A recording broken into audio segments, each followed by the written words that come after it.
Hello, good morning everyone. कैसे हैं आप सब?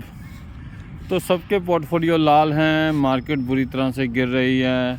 जो नए इन्वेस्टर हैं, जिन्होंने कभी मंदी नहीं देखी, जो 1 या 1.5 साल में मार्केट से जुड़े हैं, उनको लग रहा होगा कि हम कहाँ फंस गए।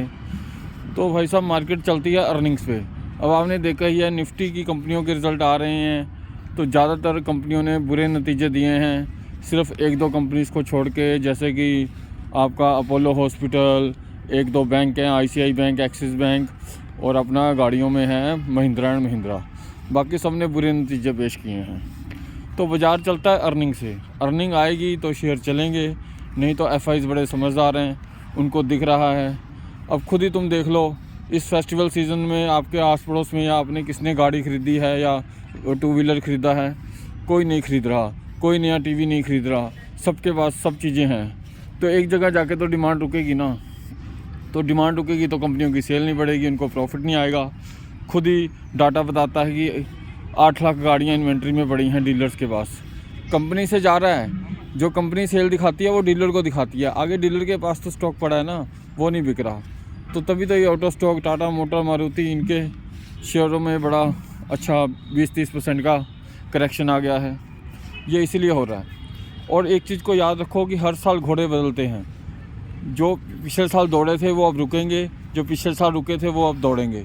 पिछले साल ये टाटा मोटर, ये बाकी सब स्टॉक जो काफ़ी भागे थे, अब उनका रुकने का टाइम आ गया है।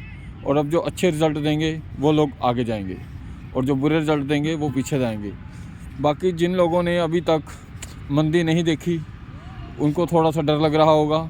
ऐसे ही बाज़ार में मंदी आती है, स्टॉक 40-50%, 80% भी टूट जाते हैं। कुछ जो लॉस मेकिंग कंपनियां हैं, उनमें पैसा मत लगाओ। कोई बाय सेल रिकमेंडेशन नहीं है, तुम्हारा पैसा है, तुमने डिसाइड करना है कौन सी कंपनी में लगाना है। फार्मा सेक्टर एक अच्छा सेक्टर है, क्योंकि लोग बीमार होना कभी बंद नहीं करेंगे।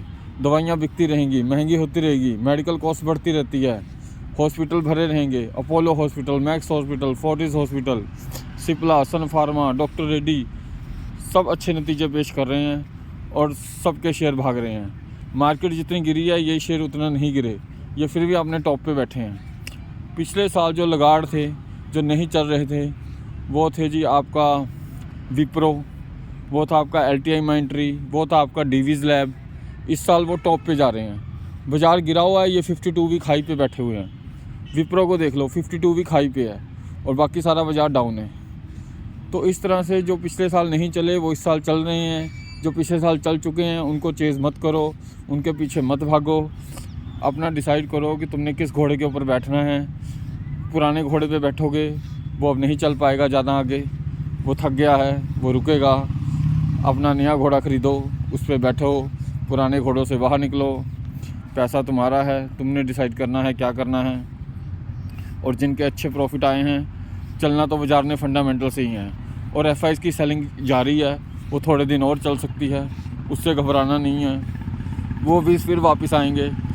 उनका भी 80 लाख करोड़ लगा हुआ है, अभी उसमें से उन्होंने 1 लाख करोड़ ही बेचा है। तो हमारे पोर्टफोलियो डाउन हुए हैं तो उनके भी पोर्टफोलियो डाउन हुए हैं। वो दूसरी बात है कि वो FNO में कमा लेते हैं मार्केट को शॉर्ट करके, लेकिन पोर्टफोलियो उनके भी डाउन हुए हैं। 80 लाख करोड़ में से भी 1 लाख करोड़ का ही बेचा है ना, तो 79 लाख करोड़ की वैल्यू भी तो कम हुई होगी।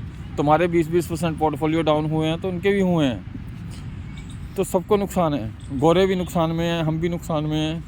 लेकिन बाज़ार को एक जगह जाके रुकना ही पड़ता है। थोड़ा प्राइस करेक्शन आएगा, फिर टाइम करेक्शन आएगा, फिर अच्छे रिज़ल्ट आएंगे, अगले क्वार्टर में फिर भागेंगे सभी शेयर्स। तो आराम से बैठो, अच्छे स्टॉक हैं तो उनको एवरेज कर लो, बेकार स्टॉक हैं बेच के घोड़े बदल लो और मुनाफा कमाते रहो। इतना आसान नहीं है कि हर कोई आएगा और शेयर बाज़ार से पैसा बना के चला जाएगा। ऐसा होता तो फिर लोग काम ही ना करते, नौकरियां ना करते, बिज़नेस ना खोलते। तो ये कोई तुम्हारा परमानेंट बिज़नेस नहीं है। और FNO से दूर रहो, उसमें तुम्हारा पैसा नहीं बनेगा, उसमें लॉस ही खाओगे। अच्छी कंपनियां चूज़ करो और आराम से बैठो। धन्यवाद, आपका दिन शुभ रहे।